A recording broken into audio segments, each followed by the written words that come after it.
Two-seaters like what was seen in Horatio's Drive to tail fins and speed racers, to drop tops and lowriders.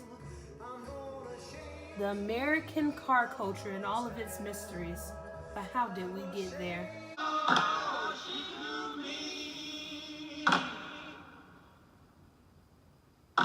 Sarah Haley's text, Gender Punishment and the Makings of Jim Crow Modernity, revealed the ugly truth about the automobile industry and what it really meant for African Americans.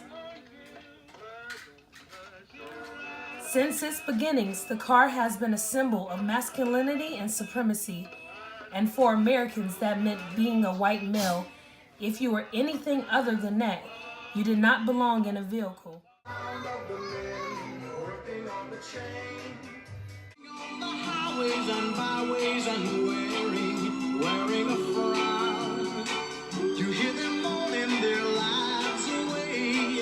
Then you hear somebody say, the Sarah Haley text revealed the human machine that propelled the automobile forward.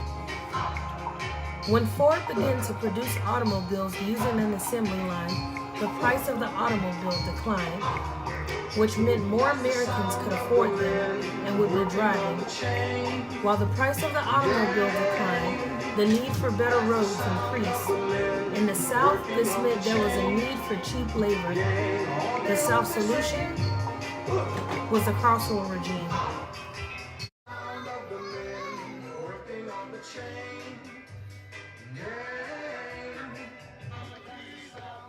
The Haley text offers a parallel story of the up-and-coming automobile along with the carceral regime, exclusion, and abuse of black bodies. Haley particularly focuses on the correlation between the violence of car culture and the imprisonment of black people, especially black women. Let us pause in life's pleasures and count its many tears while we all sorrow with the poor. There's a song that will linger forever in our ears. Oh, hard times come again no more. 'Tis a song, the sigh of the weary. Hard times come again no more. Many a days you have lingered around my cabin door. Oh, hard times come again no more. With the South being the poorest area of the country, the automobile became the savior they needed to step into modernity, and to fuel that modernity, the imprisonment of black female bodies was needed. The late 1800s and the early 1900s in the United States marked a period of change and great strides. The radio was introduced, World War I came to an end, women got the right to vote, and the automobile, well, it became king. This time period marked a technological boom where the introduction of the automobile transformed the United States and brought the country into a new era of progressiveness and modernity. The automobile brought about the Good Roads movement, the development of cities, and the assembly line.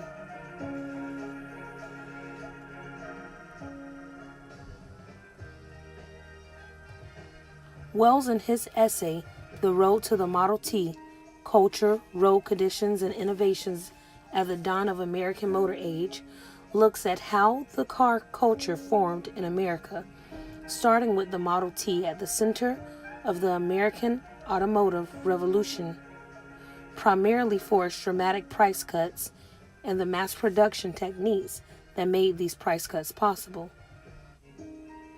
The Model T itself was a good automobile, but the assembly line, that made mass production possible was the real jewel that showed America's progressiveness to the rest of the world. While cars were being mass produced, the attitudes of Americans were also in mass production, and everything became relative to the automobile in the United States. The constructing of diners, hotels, and roadside attractions all became part of America's romance with cars. The automobile and its production process was progressive and therefore brought about progressive changes. Flink's essay addressed the stages of what he called automobile consciousness and how each stage brought changes to the United States. He focused on the progressiveness of the motor car. The first stage was the introduction of the automobile.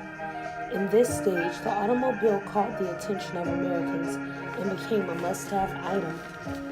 According to Flink, the opening of the Ford Highland Park plant in 1910 marked the rapid development of an attitudinal and institutional context, making domination of American civilization by the automobile inevitable.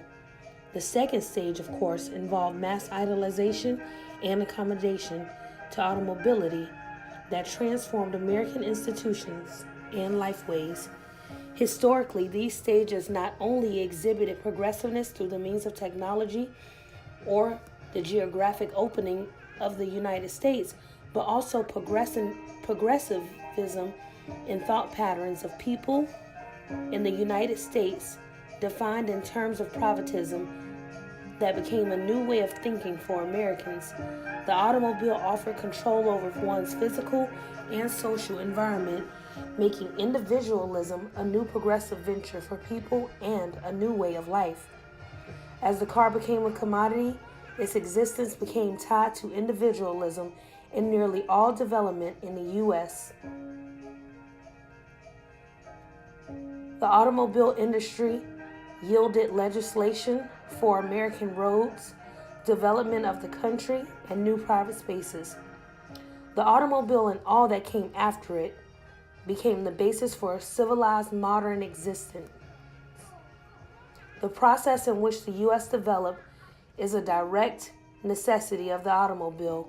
From the automobile, America's society formed new ideas, traditions, constructions, and spaces.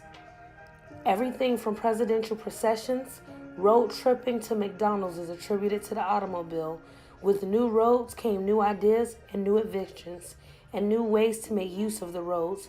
The romance with Americans and cars became the driving force behind development in technology, new spaces, progressive thinking, and an everlasting view of individualism in America. The expansion and modernization of the United States was fueled by the automobile.